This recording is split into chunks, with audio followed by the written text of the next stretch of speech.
안녕하세요. 방금 국장님으로부터 소개받은 GSP 이수원입니다.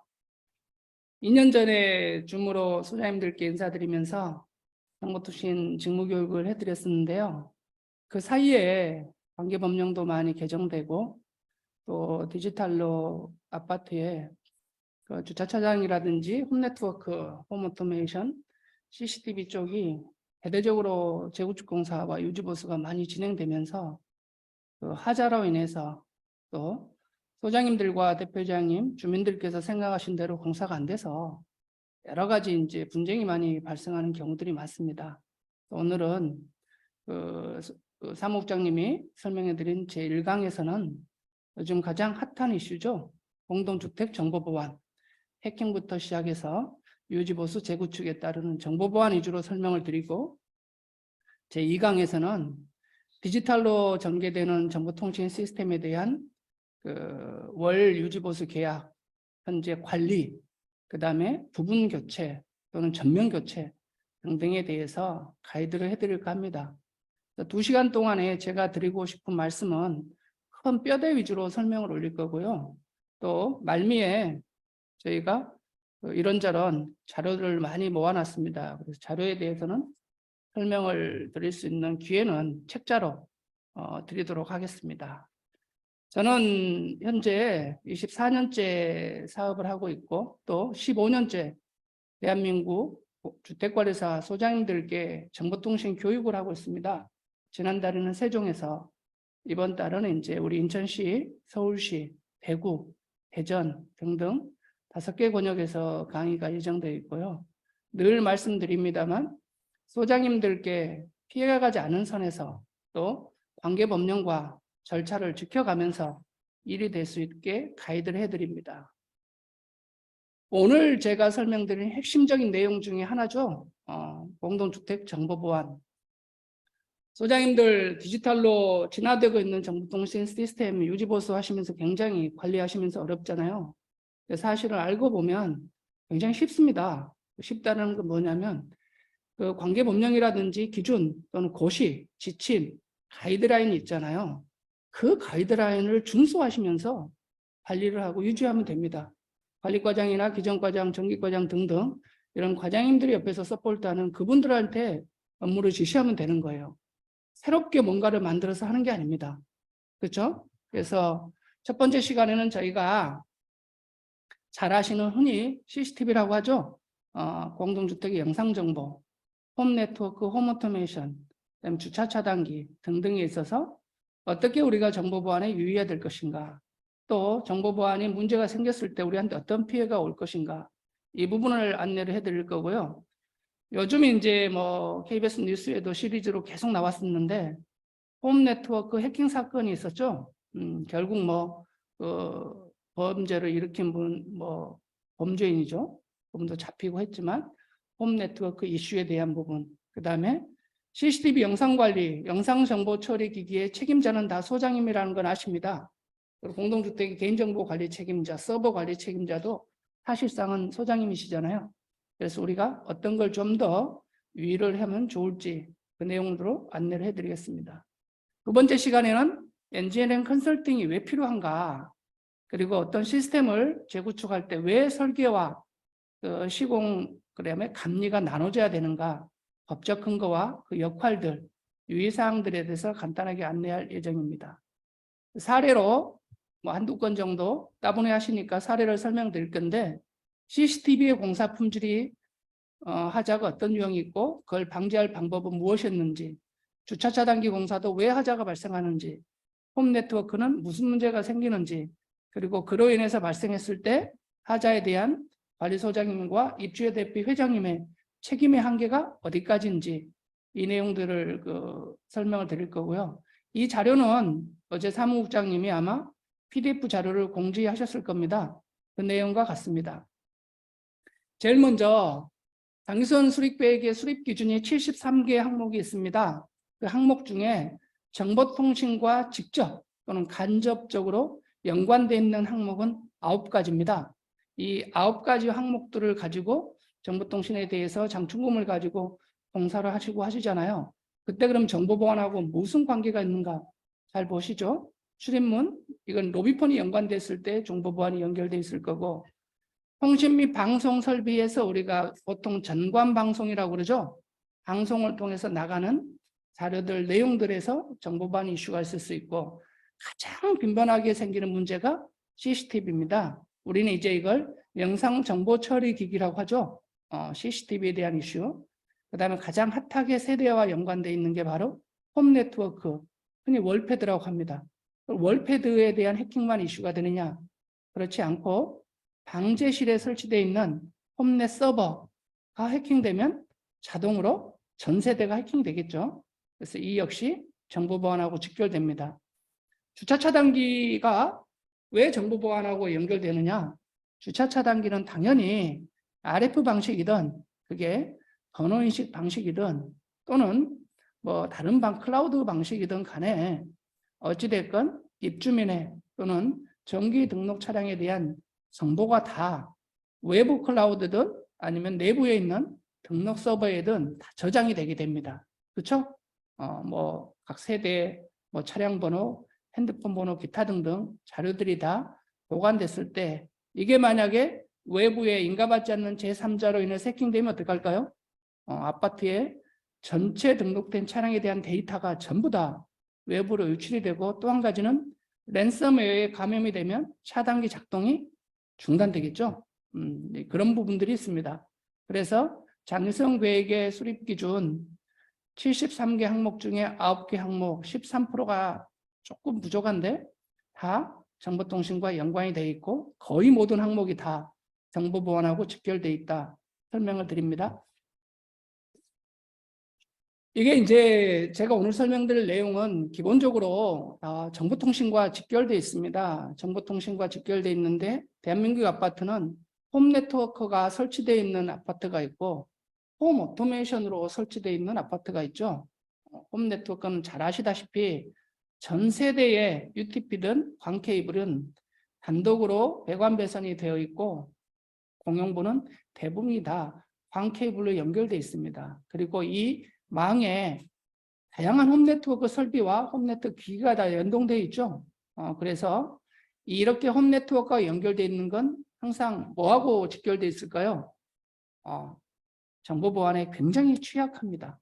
그래서 이제 이렇게 홈 네트워크로 되어 있는 아파트가 있고 뒤에 보시면 홈 오토메이션으로 되어 있습니다. 그러면 홈 오토메이션과 홈 네트워크가 단지마다 이 시스템을 제조하고 공급하는 회사마다 조금씩 차이는 있습니다. 조금씩 차이는 있지만 큰 틀에서는 통칭해서 이해를 돕기 위해서 이렇게 도면을 저희가 그려본 거고요. 이 도면에 따라서 뭔가 변화가 있죠. 굉장히 심플하고 홈넷은 굉장히 복잡합니다. 그렇죠? 특히 그 정보통신 시스템에서 가장 흔한 게 뭡니까? 아파트에서 유지보수도 제일 많이 해야 되고 또 민원도 제일 많이 들어오고 공사 시행하는 확률도 제일 많은 게 바로 영상정보처리기기입니다. 영상정보처리기기 예전에는 폐쇄로 텔레비전이라고 그랬잖아요. 영어로 하면 CCTV고 지금은 네트워크 카메라까지 포함시켜서 이걸 총괄해서 영상정보처리기기로 통합을 시켜놨다고 보시면 됩니다. 그래서 폐쇄로 텔레비전, 즉 CCTV, 보편적으로 동축 케이블을 사용했을 때는 이 인하우스 내의 로스 프리벤션 비슷하게 안에서의 정보 보안이 이슈가 되지 외부에서 누군가 접속하는 경우는 흔치 않았습니다. 그런데 네트워크 카메라로 지금은 거의 대부분의 아파트가 다 전면 교체를 하거나 또는 동축 케이블을 사용해서 200만 화소급으로 여기 나와 있죠. HD, SDI나 AHD 등등 기존의 동축 케이블을 이용하되 200만 화소급으로 성능을 업그레이드를 할 때 그 녹화 장비를 대부분이 네트워크에 연결하는 원격 케어 방식을 사용하기 때문에 이 원격 케어 과정에서 뭐가 발생합니까? 해킹이 발생할 수 있고 또는 외부의 데이터의 순환적인 구조가 아닌 다른 용도의 목적으로 인해서 감염이 될 수가 있습니다. 그렇죠? 그러다 보면 데이터가 굉장히 손실도 많이 일어나고 심지어는 사용할 수 없는 경우도 발생할 수 있습니다. 자, 오늘 내용에는 빠져 있는데 이 영상정보처리기기가 저는 크게 세 가지로 봅니다. 하나는 유선을 이용한 동축 케이블, 즉 HDI, HD 같은 동축 케이블에 200만 화트급의 카메라를 설치하는 로컬 방식. 로컬은 우리 아파트 단지 내에 시스템을 구축하는 거죠.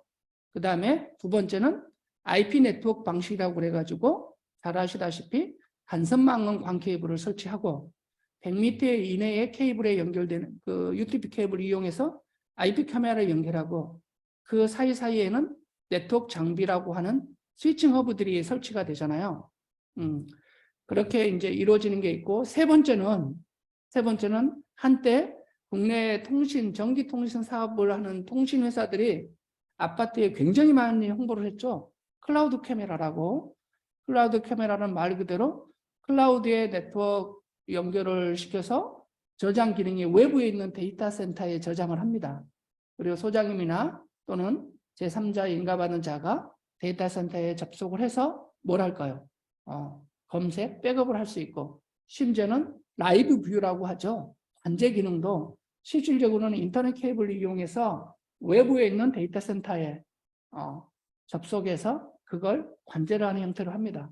그리고 대부분 다 3년 또는 5년씩 활부 공사를 했잖아요. 근데 얼마 전에 우리 국민 메신저라고 하는 카카오톡이 2, 3일 동안 3, 4일 동안 불타서 서버가 굉장히 어렵게 복구가 됐잖아요. 그렇듯이 클라우드 캠 이렇게 클라우드가 들어가 있는 것들은 설사 홈 네트워크도 클라우드 서버를 쓸 수 있습니다. 법적으로는. 하지만 권장을 하지 않고 그거에 대해서 외부의 클라우드를 이용하는 것은 굉장한 리스크를 갖고 있습니다. 좀 이따 다시 설명드릴 텐데, 그래서 영상 정보 처리 기기는 그 영상 정보에 대한 열람 부분은 좀 이따 설명드리고, 하드웨어적인 부분과 선로적인 부분은 그렇게 돼 있다. 그래서 클라우드라는 개념은 공동주택은 가능한 한 안 쓰는 게 좋다. 라는 걸 꼭 설명드리고 싶고요. 하단에 보시면 좀 이따도 부연해서 설명드릴 텐데, 카메라 해상도는 130만 화소, 저장 기간은 30일 이상, 그 다음에 실시간 동영상 관제, 그 다음에 실시간 저장 검색 백업 기능이 돼야 된다 라고 하면서 소장님들이 설계할 때 또는 유지보수 하실 때 빠져있는 게 뭐가 있을까요? 네트워크 카메라, 네트워크 서버, 네트워크 스토리지, 비디오 서버급의 저장 장치 등등의, 심지어는 DVR에 빠져있는 것들이 방화벽이 요즘 대부분 다 빠져 있습니다. 왜냐하면 네트워크 저장 장치, 네트워크 카메라의 가장 큰 장점이 뭘까요? 바로 원격에서 접속해서 원격 서비스 또는 원격 케어가 가능하다는 거예요. 그리고 원격이라는 결국 인터넷으로 제주도에 설치된 장비를 서울에서 인터넷에 접속하고 있고, 인천에 설치된 장비를 대전에 있는 회사가 접속할 수도 있습니다. 필요에 따라서. 그랬을 때 인터넷이라고 하는 것은 누군가한테 노출될 수 있잖아요. 제3자에게. 그래서 항상 이제는 방화벽을 다 설치해야 됩니다. 방화벽을 설치해야 되고, 그 방화벽도 6개월 단위로 계속 업그레이드를 해줘야 됩니다. 이해되시죠?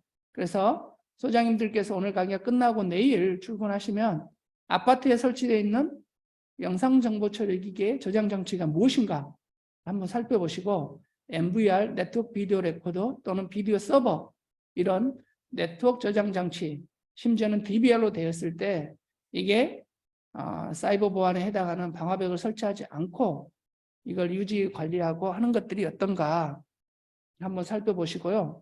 만약에 원격 서비스를 지금 받고 계시다 그러면 즉시 방화벽을 설치하실 것을 권장드립니다. 자, 넘어가서요. 제가 왜 이 설명을 클라우드는 안 된다라고 설명을 드리냐면, 여기에 보시면 영상 정보 처리 기기에 대한 관련 규정이 있죠. 관련 규정 하단에 쭉 보시면 위에 부분들은 다 아십니다. 130만 화소 이상일 것. 당연히 라이브 관제라든지 저장 검색 백업이 130만 화소 이상이 된다는 뜻이겠죠. 밑에 한번 중요한 걸 설명드릴게요. 영상 정보는 CCTV 영상을 말하는 겁니다. 네트워크 카메라 영상. 영상 정보가 끊어지지 않고 지속적으로 저장. 그냥 한글로 쭉 읽어보면 그런가 보다 그러지만 현실에서는 굉장히 어려운 숙제입니다. 지속적으로 저장된다는 것은 사람이나 사물에 또는 차량이나 뭐 동물에 등등 움직임이 없어도 저장이 돼야 되죠. 그렇죠? 끊어지지 않는다는 것은 실시간 라이브 영상, 동영상 수준으로 저장이 돼야 된다는 뜻이죠. 소장님들이 관리하고 계신 아파트에 이렇게 저장되는 경우는 10%도 되지 않습니다. 대부분 다 25에서 30프레임이 동영상 수준에 끊어지지 않는 건데 대부분이 15에서 20프레임, 어떤 데는 7.5프레임 정도로 툭툭 끊겨요. 그것도 문제지만 두 번째, 지속적으로 저장, 즉 끊기지 않는 동영상 수준으로 저장이 돼야 되는데 다 대부분의 아파트에서 예산 때문에 또는 네트워크 선로의 문제로 인해서 뭐라고 있을까요? 모션 감지, 움직임 감지로 다 저장을 세팅해 놨습니다. 그러다 보니까 제가 많은 아파트 현장에서 소장님들께 전화를 받는 게 검색을 했는데 저장된 데이터가 없다고 나온다. 어떻게 해야 되냐? 이런 질문들이 굉장히 많아요. 실질적으로. 저는 전국의 시도에 가서 자문도 해드리고 교육도 해드리고 어떤 긴급한 하자가 발생했을 때 하자 처리에 대한 가이드도 이렇게 제시해드리거든요. 그런데 움직임 감지로 세팅해 놓은 상태에서 저장이 안 되면 데이터가 아예 없습니다. 저장 데이터가. 해결할 방법이 제로예요. 그런데 다 이렇게 지금 하고 있어요. 아직도. 그건 좀 이따가 왜 그렇게 될 수밖에 없는가를 설명드릴게요. 그래서 이 부분은 우리가 문제가 크게 확대되지 않을 때는 이슈가 안 되지만 어떤 문제가 크게 확대됐을 때는 이 부분에 대한 것들이 나중에 발목을 잡을 수 있습니다. 자, 그 다음에 우리가 영상 정보 처리기, 그러면 제가 아까 설명드렸죠? 폐쇄력 텔레비전, 네트워크 카메라 두 개를 묶어서 영상 정보 처리 기기라고 한다라고 말씀드린 거고요. CCTV와 네트워크 카메라는 다른 거죠. CCTV는 말 그대로 폐쇄된 공간 안에서 우리가 흔히 말하는 동축 방식이나 UTP 버전을 통해서 아날로그 저해상도에 많이 적용이 됩니다. 그리고 아까 동축 카메라라든지 UTP 변조 방식을 이용했을 때는 각각의 카메라, 네트워크 장비, 저장 장치가 IP 어드레스라는 게 없어요. 폐쇄력 텔레비전은 그냥 전원 들어가면 영상을 내보내는 형태 개념이고요. 네트워크 카메라는 당연히 전원은 받아야 되죠. 그리고 뭘 할까요? 영상을 내보냅니다. 또 한 가지 차이는 뭐가 있습니까? 데이터 통신을 한다는 거죠. 그래서 네트워크 카메라가 훨씬 확대된 영역이고 그 기능과 성능 해상도도 월등하게 다릅니다. 그런데 갑자기 왜 하단에 보시면 장기성 계획 수립 기준에 보안 방범 시설 해가지고 이거에 수선주기 5년에 빨간색을 표기해 놨을까요? 저는 개인정보보호법이라든지 공동주택관리법 등등과 이게 매칭이 안 되기 때문에 이걸 다시 설명을 드리는 거고 제가 본회에도 계속해서 이야기를 합니다. 소장님들 과거로 돌이켜 보시면 영상 정보 처리 기기 대신에 여기가 뭐가 있었냐면 폐쇄로 텔레비전이 예전에 있었어요. 그렇죠? 기억나실 거예요. 폐쇄로 텔레비전이 있었는데 그 폐쇄로 텔레비전, 즉 CCTV라는 용어 대신에 영상 정보 처리 기기로 이걸 바꿔놓은 겁니다. 그럼 제가 방금 영상 정보 처리 기기를 뭐라고요? 폐쇄로 텔레비전과 네트워크 카메라를 함께 통칭해서 말하는 거다라고 했는데 옆에 수선 주기를 보세요. 수선 주기가 변함이 없죠. 5년. 네트워크 카메라와 폐쇄 텔레비전의 공사비 차이가 어마어마하게 다릅니다.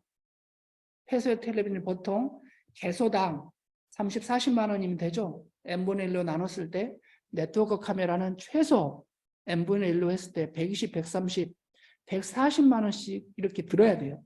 근데 그것을 5년 만에 전면 교체하라고요? 말이 안 되잖아요. 모니터는 맞습니다. 그렇죠? 녹화 장비는 폐쇄율의 텔레비전의 전면 교체 주기와 네트워크 카메라의 전면 교체 주기가 당연히 달라야 되죠. 영상 정보 처리 기기에서도 분류가 돼서 폐쇄로 카메라는 대략 몇 년? 5년. 만약에 네트워크 카메라는 7년이든지 8년이든지 이렇게 달라져야 됩니다. 근데 갑자기 이걸 왜 이야기를 하느냐? 왜 이야기를 하느냐 하면요. 정보통신공사에서 우리가 보통 그 영상 정보 처리기 그냥 편하게 CCTV나 네트워크 카메라 공사할 때 유지보수 기간을 무상을 몇 년 잡습니까? 네, 3년 잡습니다. 3년. 3년 잡는데 수선 주기가 5년이죠. 그래서 제조사나 시공사나 유통사에서 소장님들께 이렇게 이야기하죠. 소장님, 수선 주기가 5년입니다. 그러니까 이 정도 쓰셔도 전혀 문제가 없습니다. 3년, 3년 반, 4년 되면 3억, 4억, 5억, 심지어는 수십억 이런 장비에 하자가 생긴다 그러면 어떻게 될까요? 그래서 제가 늘 말씀드립니다만은 네트워크 카메라, 즉 네트워크가 들어간 부분에 대한 것들은 선로는 진행형 홈 네트워크가 공용부 선로에 대한 건 최소 20년 이상 공용 부분에 대해서 세대 부분에서 또는 그 홈 네트워크 기기라든지 이런 부분은 보통 10년을 보거든요. 그래서 이걸 기준으로 하면 안 된다. 사실상 현실적으로 이게 악용되는 경우가 많다. 이렇게 설명을 드립니다. 잊지 않으셨으면 좋겠어요. 저는 몇 년 안에 이게 개정이 됐으면 좋겠습니다. 그래서 제 이야기만 하면 저건 그냥 이사장의 개인적인 의견일 수 있겠다 이렇게 싶잖아요.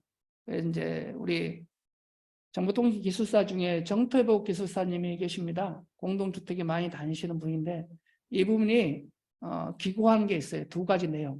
뭐가 있냐면 보이시죠? 현실적으로 이런 부분들이 반영이 안 돼서 공사가 됐고 유지가 되고 관리가 되고 있다. 그럼 거꾸로 하면 이 부분을 당장 개선을 못할지라도 부분 증설이든 아니면 전체 전면 교체든 이대로 하면 안 되겠죠. 이런 문제가 생기면 안 되잖아요. 특히 어차피 2번 같은 경우, 1번 같은 경우는 성능과 카메라가 좋아지기 때문에 월등해지기 때문에 해소가 됩니다. 3번은 공동주택법 등 법령에 규정된 기능을 수행할 수 있게 설계가 되고 공사가 돼야 되겠죠. 유지관리가 돼야 되고 그리고 늘 이슈가 되는 개인정보의 보호법에 침해가 되지 않은 상태에서 영상정보가 외부로 반출이 돼야 되잖아요. 그렇죠? 근데 그게 잘 현실적으로 지켜지지 않습니다. 이유인즉슨 그걸 설계하는 회사도 잘 모르고 공동주택의 설계 기준을 시공회사라는 회사도 잘 모르고 그다음 유지관리하는 관리사무소도 잘 모르는 경우가 많아요. 그래서 이런 부분들을 오늘 전체적으로 안내를 해드리려고 해요. 뒤에 보시면 신축 아파트라고 하죠. 우리가 입주를 받아서 신축 아파트는 문제가 없느냐? 똑같은 문제가 있습니다. 똑같은 문제가. 그중에 5번 보세요. 5번. IP 네트워크로 구축이 요즘 거의 99.999% 다 되죠. 그래서 IP 네트워크로 구성된 아파트들에 있어서 이런 보안성에 대한 이슈들이 발생함에도 불구하고 잘 모른다. 그리고 뭐 중국에 있는 통신회사에 대한 뭐 미국의 제재가 있고 막 이러잖아요. CCTV도 백도어가 내장된 카메라들, 검증되지 않은 그런 제품들이 설치가 됐을 때는 보안 문제가 항상 대두됩니다. 그래서 역시 신축 아파트도 이런 문제가 있다. 결론은 기축 아파트는 기축 아파트대로 이런 문제가 있고 신축 아파트는 신축 아파트대로 이런 문제가 있습니다. 그럼 우리가 할 수 있는 건 뭘까요? 신축 아파트는 당연히 보안을 강화할 방법을 찾아놔야 되고 이걸 전면 재구축할 때는 설계 기준, 즉 아파트의 설계 기준에 맞춰서 설계가 되고 공사가 되면 되겠죠. 그 뜻입니다. 이거. 그래서 번원식 차단기는 잘 아시다시피 우리가 RF 주차 차단기를 많이 쓰시다가 여러 가지 RF 주파수에 대한 문제도 있고 그리고 이제 번원식 주차 차단기를 쓰면 차량 번호판을 찍어서 그 등록된 차량에 대해서만 통과를 시키고 미등록된 차량은 통제를 할 수 있는 효과적인 방법이기 때문에 이제 번원식 주차 차단기를 쓰고요. 또 한 가지는 입차 출차에 대한 데이터를 충분히 확보하고 뭐 사전 방문이라든지 기타 등등 다양한 확장된 기능들을 쓸 수가 있습니다. 그런데 지난 2, 3년 사이에 특히 수도권에 번호인식 주차 차단기 해킹 사건이 굉장히 많이 발생했습니다. 뭐 아마 언론을 통해서 일부 들으신 것도 있을 수 있고 주변 소장님들을 통해서 들으실 수 있는 거 있는데 번호인식 주차 차단기는 기본적으로 가장 중요한 부분이 뭘까요? 등록 서버라고 보통 우리가 표현합니다. 뭐 회사들마다 조금씩 다르긴 하는데 등록 서버라고 표현하는 거, 그다음에 운영 서버, 즉 경비실에서 통제하고 관리하게 쓰는 용도를 운영 서버라고 하는데, 이게 첫 번째 하드웨어적으로 분리돼야 된다는 거. 하드웨어적으로 분리된다는 것은 등록 서버는 관리사무소에 또는 방제실에 소장님이 관장하는 권역에 돼야 되고, 경비실의 운영 서버가 돼서 경비원 어르신들은 운영 관리만 하면 되겠죠. 개인정보에 접근하는 게 아니고. 그런데 간혹 비용을 아낀다고 하셔가지고 등록과 운영을 한꺼번에 해요. 어디에서? 경비실에서. 그러면 당연히 안 되겠죠. 그건 그렇게 해서는 안 되는 겁니다. 만약에 그렇게 운영이 된다 그러면 좀 저렴하게 하면 한 300만 원 정도, 좀 비싸게 하면 500만 원 정도 들을지라도 이 등록 서버를 분리하셔야 된다는 거 한 가지. 그리고 그 등록 서버가 보통 주차 차단기 회사와 원격으로 연결되는 경우가 되게 많습니다. 원격으로 연결되어 있는 경우가 유지 보수 때문에 그런 경우도 있고, 월정 유지 보수 때문에 그런 경우도 있고, 뭐 서비스를 잘 받기 위해서 연결되는 경우도 있고, 그 사유는 다양한데 그 등록 서버에 반드시 뭘 설치하라고요? 방화벽을 설치해야 됩니다. 그리고 그 방화벽은 6개월 단위로, 최소 6개월 단위로 계속해서 업데이트를 해야 돼요. 그렇지 않으면 어떤 상황이 발생하느냐? 최근에 발생한 것처럼 등록 서버에 있는 데이터 전부를 빼내갈 수도 있고요.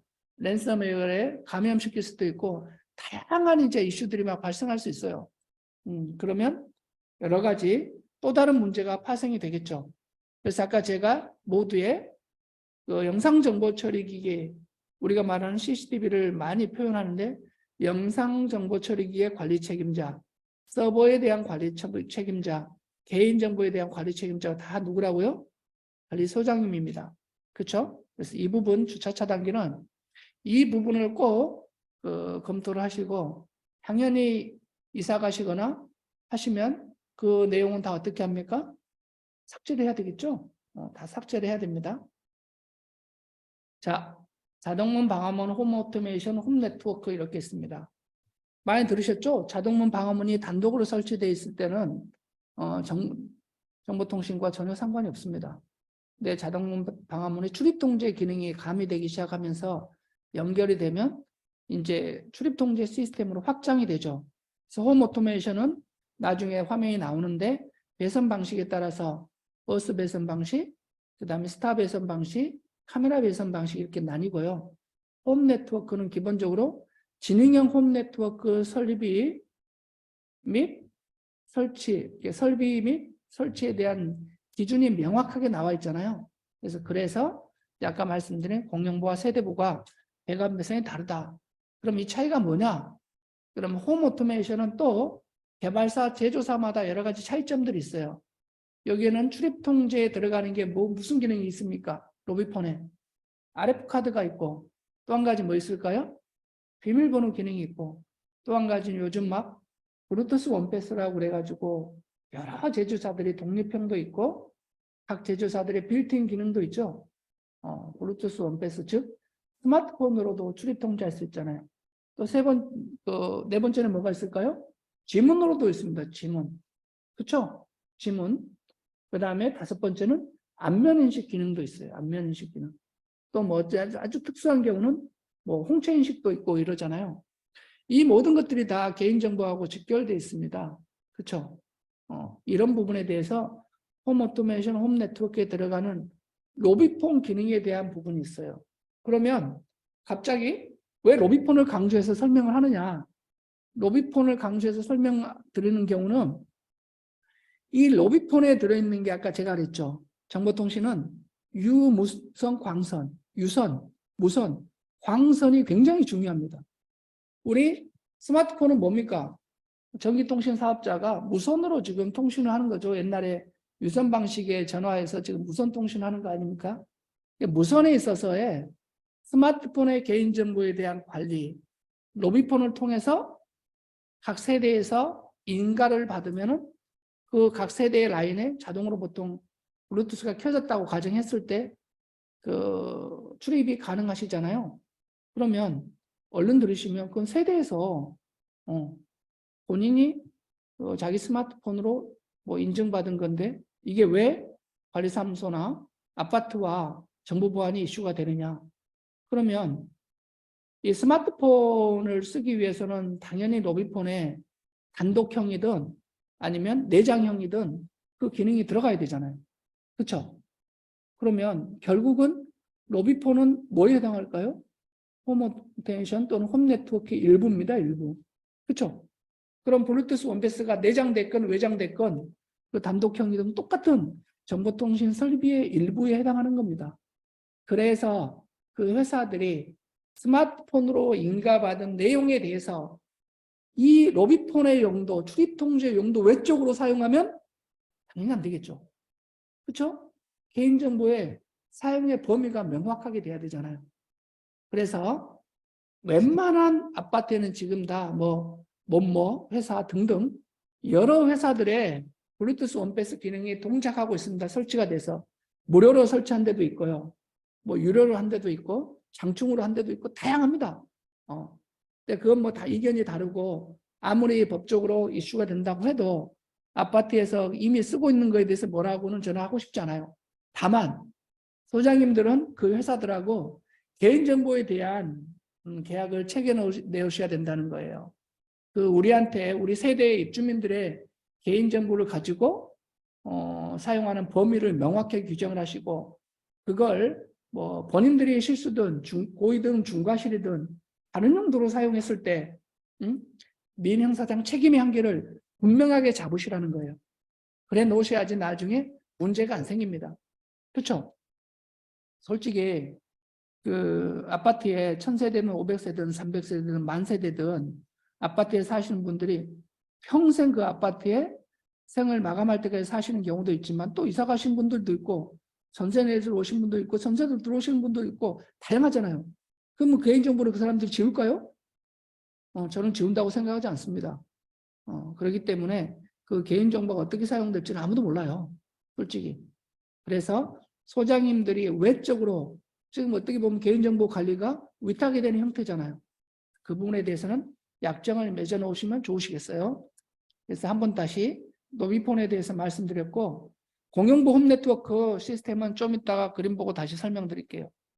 그래서 지능형 홈 네트워크 설비 설치 및 기술 수준에서 과기정통부, 산자부, 국토부 3개 부처가 연관돼 있죠. 이 부분에 대해서 잠깐 간단하게 그림으로 설명을 드리겠습니다. 굉장히 복잡한 것 같죠? 뭐 복잡하지 않습니다. 이쪽에 오른쪽에 보시는 데는 세대부고요. 왼쪽에 보시는 데는 공용부입니다. 공용부 중에서 하단을 보시겠습니다. 이 모든 시스템들이 어떻게 연계되어 있습니까? 단지 서버, 뭐 관리 서버, 백업 서버 등등인데 가운데 뭐 있을까요? 방화벽이 있죠, 방화벽. 최신 방화벽이 있고 아까 제가 이걸 소장님들께 6개월 단위로 반드시 업그레이드를 해야 된다. 그런데 대부분의 아파트에 방화벽이 다 동작을 안 합니다. 심지어는 분명히 방화벽이라고 명칭이 적혀 있는데 아예 장비가 없는 경우도 있고 이걸 하셔야 된다는 거예요. 관리사무소에서 방화벽에 대한 견적을 받으시고 사양을 다 대표에 올리셔서 심의 의결을 하셔가지고 설치를 하십시오. 위에를 보겠습니다. 수많은 서버들이 있죠. 주차관제 서버, CCTV 서버, 원격 검증 서버, 엘리베이터 서버, 무인 택배 서버 등등 단독으로 이론적으로는 다 방화벽이 설치돼야 됩니다. 다만 이 기능들이 외부에 연결되어 있지 않으면 굳이 방화벽을 설치하지 않아도 됩니다. 우리 안에만 사용하고 있으면. 근데 홈 네트워크는 거의 99.9% 다 외부에 연결을 시키죠. 연결을 시켜야지 뭐 날씨 정보니 무슨 정보니 기타 등등이 다 월패드 이렇게 나오잖아요. 그렇죠? 여기 있는 월패드. 그러다 보니까 이 공용부에 대해서는 반드시 뭘 해야 될까요? 사이버 보안 기능이 돼야 됩니다. 그리고 해킹이 됐을 때 가장 큰 이슈들이 있어서 그 부분은 상계부처에서 내놓은 망분리안은 조금 이따 다시 한번 설명을 드릴게요. 다시 말씀드립니다. 방화벽이 동작하고 있는지 가장 최근에 업데이트가 언제 됐는지 확인하셔서 업데이트가 안 됐으면 업데이트를 하시고 방화벽이 고장 났거나 장비가 아예 없으면 방화벽을 다시 기능을 확보를 하십시오. 홈네트워크 이중화라는 것은 뭐 기술적인 거고 재구축 공사할 때 필요한 거기 때문에 넘어가겠습니다. 이건 정보 보안하고 관계가 없습니다.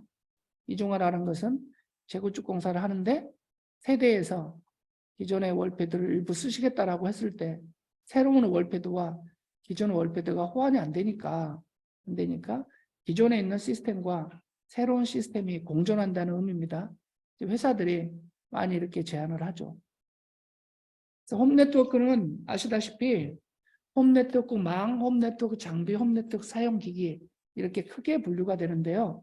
가장 중요한 게 단지망, 세대망으로 연결되고 있는 홈네트워크 망입니다. 망을 새롭게 재공사를 해도 통상 소장님들이 이 장비에 대해서 잘 모르시기 때문에 혼선을 일으키는데요. 이것은 용어의 정의는 그 고시에 나와 있기 때문에 넘어가겠습니다.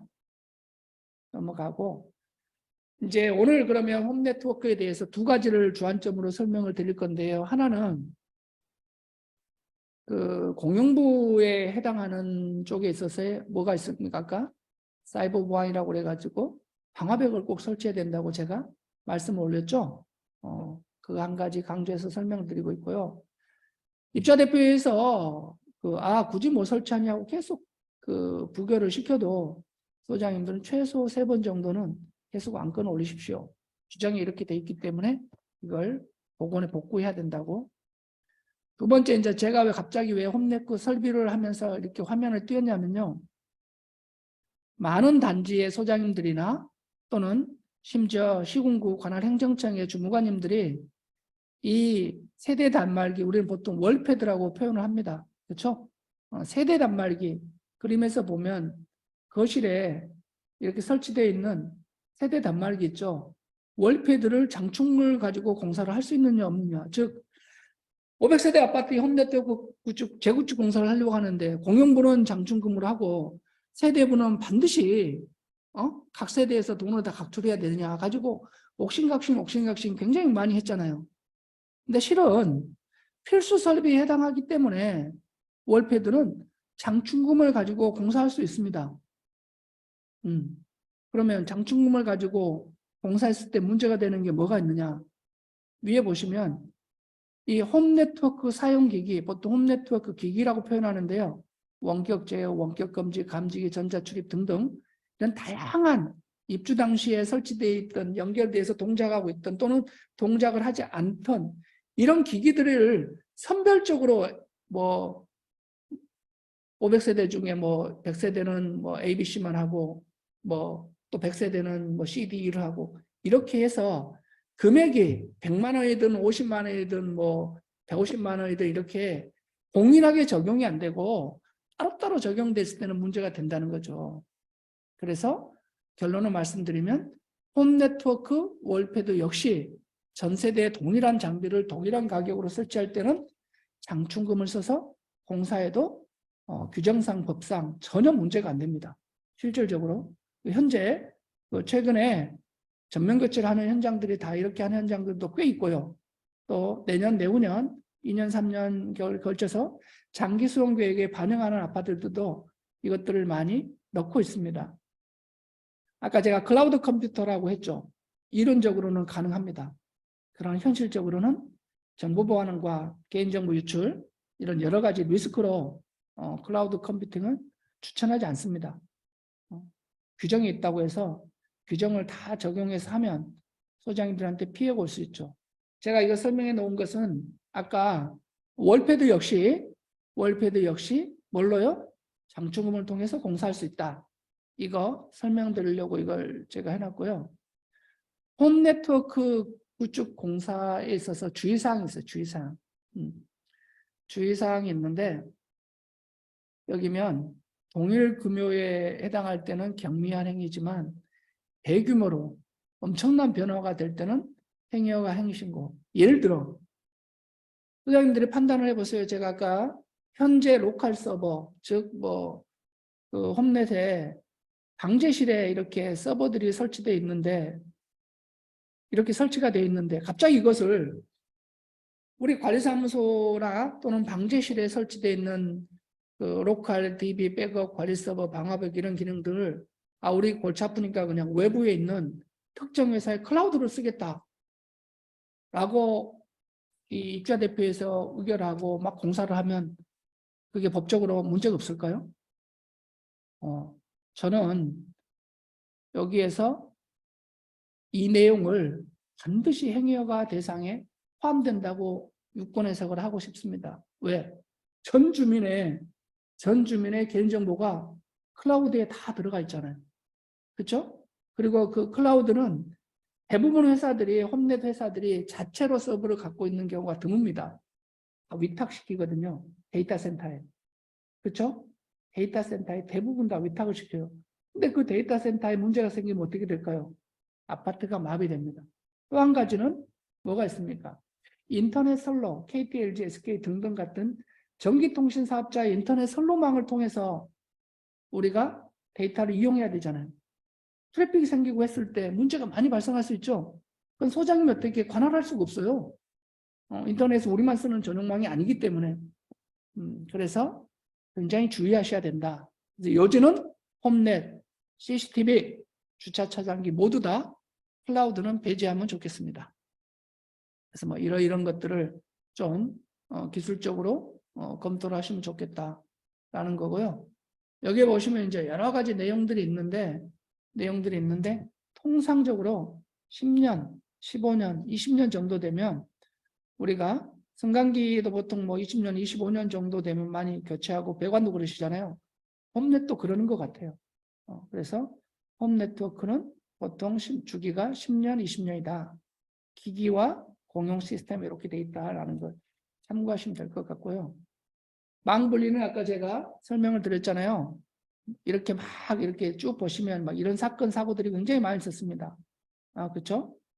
그래서 뒤에 보시면 이제 이런 보도 자료들이 있는데 요지인즉슨 해킹을 방지하기 위해서 필요한 부분이 개별적으로 망을 분리해야 된다.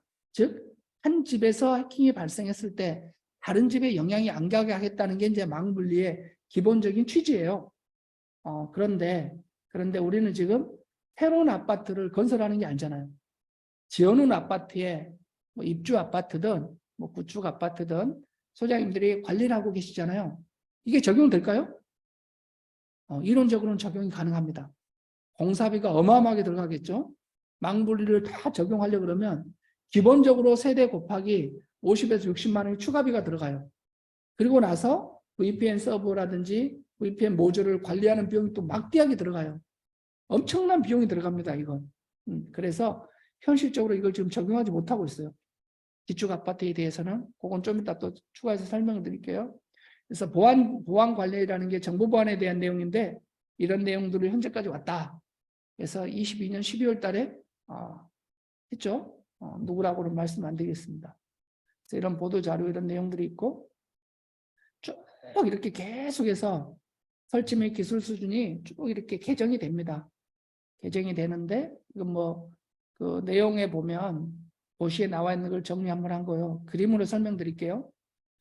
자, 이렇게 막 그 가이드라인이 정리가 돼 있죠. 무슨 이야기냐면 단지 서버와 방화벽을 가지고 가는데 다시 한 번 더 래를 구성해 가지고 데이터를 암호화시키면서 세대 단말기가 암호화된 내용으로 통신을 하라는 뜻이에요. 그러면 이제 이 네트워크 장비 다음에 있는 암호화 이 관련된 모듈들이 각 그 월패드 하단에 다 설치가 돼야 되는데 이런 모듈들이 이런 내용들이 그래서 이제 VPN 방식이 있고 로컬 에어리어 네트워크 방식이 있는데 이게 신축 아파트에는 지금 적용이 됩니다. 신축 아파트 여기 있죠? 2022년 7월 1일 신축 아파트는 적용이 되는데 기축 아파트는 이렇게 적용할 수가 없어요. 왜 할 수가 없느냐? 예산이 너무 많이 들어가고 유지 보수비가 상상을 초월하게 들어갑니다. 그러다 보니까 이걸 현실화시킬 수 없어서 지금은 어떻게 하고 있느냐? 지금은 방화벽은 기본적으로 파워풀한 방화벽을 다 넣고요. 이 세대 단말기가 다 T사 인증이라고 해서 보안 인증이 강화된 단말기 소프트웨어가 탑재된 버전들이 있어요. 그 개발적인 그 개발 제조사들이 그 기능들을 여기다 다 탑재를 했습니다. 그래서 그 기능들에 있는 부분을 가지고 대안으로 지금 적용하고 있습니다. 그래서 이 부분은 그 지침에 아무리 이렇게 강조를 해도 기축 아파트는 적용하기가 굉장히 어렵다라는 걸 참고해서 하시면 되겠고요. 그래서 똑같습니다. IoT는 아까 말씀드린 대로 정보보안과 연결돼서 인증, 우리가 KC 인증 비슷하게 정보보호 인증이라고 생각하시면 됩니다. 그래서 LH는 이제 보통 우리가 그 토지주택공사이기 때문에 이런 기능들로 갔으면 좋겠다라고 이제 LH에서 제시를 한 거고, 여기에 보시면 기사 인증 품목이라는 게 아까 말씀드린 그 단말기, 세대 단말기 부분에 대해서 보안 인증이 강화된 장비들을 쓰라는 이제 이런 내용이겠죠. 이런 부분들. 그래서 이제 2023년 초에 한 번 더 이렇게 지금 개정을 할 예정입니다. 그런데 뭐 아무리 개정을 해도 사실은 뭐 뚫고 들으려고 해커가 작정을 하면 막기가 굉장히 어렵죠. 아파트에서 일반 이제 개별 뭐 사업장이나 개별 세대가 아니고 공동주택의 특성상, 그러나 아까 제가 설명드린 것처럼 그 관리 주체 입장에서는 최소한의 사이버 보안에 대한 부분들 챙겨 두셔야 된다라고 설명을 드립니다. 홈 오토메이션은 별 차이가 없습니다. 아까 설명드린 이렇게 개별 배선 방식을 우리가 스타 방식이라고 하고요.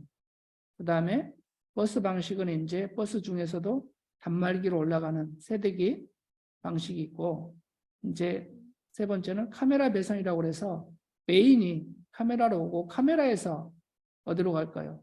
세대 영상폰으로 가고 다시 카메라로 가고 하는, 이걸 이제 카메라 배관 배선 방식으로 갑니다. 자, 그러면 여기에서도 요즘은 이제 그 제조사들이 이 월패드에 IoT 기능이 되는 제품들을 한두 가지씩 다 개발을 하고 생산해서 일부 영업을 하고 있습니다. 그렇죠? IoT는 뭐하고 연결되어 있다고요? 스마트폰하고 연결되어 있고, 스마트폰하고 연결되어 있으면 직접적으로 정보보안과 직결되어 있습니다. 그래서 보통 이 IoT를 할 때 무선 인터넷을 많이 쓰거나 와이파이를 많이 쓰는 구조로 설치를 합니다. 그렇죠? 그래서 사실상 지금은 많이 시장에서 그 영업이 활성화되지 않고 있어요. 그 이유는 굳이 이 스마트폰을 가지고 이 IoT 영상 월패드, 영상폰을 활용해서 할 수 있는 게 거의 없어요. 사실상. 그래서 이 부분도 시공사들이나 제조유통사가 추천해도 정보보안에 대해서 한번 문의를 하시고, 제가 이 홈 오토메이션 공사 부분을 그림을 그려놓은 것은 정보보안도 있지만 사실상은 소장님들이 재구축 공사를 진행하실 때 또는 장기성 계획에 대한 예산을 잡으실 때 놓치는 부분들이 있어서 그걸 한번 설명 올리고 싶어서 이 그림을 했고요. 이유인즉슨 아까 제가 계속 선로망이라는 표현을 많이 썼잖아요. 단지망 또는 세대망. 그렇죠? 단지망은 보통 우리가 공용부에 해당하는 부분을 단지망이라고 합니다. 세대망은 당연히 세대부에 연관된 망이겠죠. 상식적으로 생각해 보세요.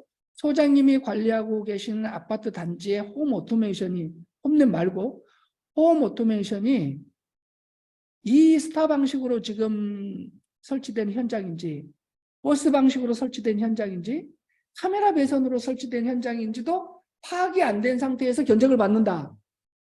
그럼 이 공사가 될까요? 공사가 되질 않습니다. 예산 자체가 적합하지 않는 거죠. 그래서 단순하게 우리 500세대인데 몇 동이고 몇 라인인데 예산이 얼마 나오는지 견적을 좀 보내줘라. 그것은 공사에 대한 부분이 절대로, 제가 절대라는 표현을 잘 안 쓰는데 절대로 그 투명하고 객관적이고 합리적으로 예산이 나올 수가 없어요. 홈 오토메이션인 홈 네트워크 전문가를 불러가지고 공용부와 세대부의 배선을 먼저 확인한 다음에 그 다음에 예산을 뽑아야 돼요. 반드시. 그래야지만이 이 공사비가 적정하게 나올 수 있어요. 왜냐? 버스 방식에 들어가고 있는 하드웨어와 소프트웨어, 스타 방식에 들어가고 있는 하드웨어와 소프트웨어, 그 다음에 카메라 배선에 들어가고 있는 하드웨어와 소프트웨어가 외관, 코스메틱은 비슷하다 할지라도 다 다릅니다. 이걸 제공하는 회사가 있는 데도 있고 제공하지 않는 회사가 있는 데가 있고, 만약에 버스 방식밖에 안 하는 회사인데 그 아파트가 스타 방식이거나 카메라 배관 방식으로 돼 있는 아파트에 버스 방식을 갖다가 집어넣으려고 그러면 이게 될까요? 안 된다는 거죠. 단순한. 이해되시죠? 그래서 이 모든 걸 다 알고 있는 회사들이 의뢰를 하셔서 예산을 뽑으셔야 된다라는 걸 설명을 드립니다. 2년 후에 하려고 다 반영해 놨는데 막상 2년 후에 설계감리회사를 선정해가지고 막 실사를 해서 분석해서 나오다 보니 이 공사비는 턱없이 부족한 거예요. 왜? 배관 배선이 그때 가만히 안 됐던 거죠. 그래서 꼭 주의를 하셨으면 좋겠다는 거예요. 공동현관 자동문은 여기에 보시면 뭐가 있습니까? 오퍼레이터 있죠? 오퍼레이터. 오퍼레이터가 200만 회, 뭐 300, 400, 500만 회, 막 요즘은 오퍼레이터의 성능이 MTBF가 500만 회까지도 있습니다. 이런 걸 보시고 오퍼레이터와 자동문의 단가와 내구성을 따져보시기를 바랍니다. 그냥 A라는 회사가 뭐 개당 500만 원, B라는 회사는 개당 400만 원, C라는 회사는 개당 300만 원. 그러면 C라는 회사가 싸겠네. 이렇게 보지 마시고 분명하게 오퍼레이터의 기능이나 내용, 그 다음에 여기 들어가는 프레임에 대한 거, 그 다음에 이제 여기 이제 문이 있죠. 고정문과 자동문의 두께 이런 걸 다 감안하셔가지고 아파트에 가장 적합한 걸 잡으시라는 거죠. 안 그러면 나중에 계속 유지보수 비용이 발생하겠죠. 자동문은 이렇게 하고 넘어가고요. 그래서 홈 오토메이션 시스템은 아까 제가 설명드렸죠. 스마트폰에 대한 부분, 지문 인증이 들어가는 부분, 안면이라든지 홍채에 대한 부분이 들어갔을 때 개인정보 관리를 잘 하시면 됩니다. 잘 하시면. 그리고 홈 오토메이션에서는 외부의 서버에 연결될 게 없죠. 왜? 네트워크 기능이 안 되니까요. 없습니다. 참고하십시오. 유지관리는 제가 좀 이따 설명드리기로 하고요. 여기 보면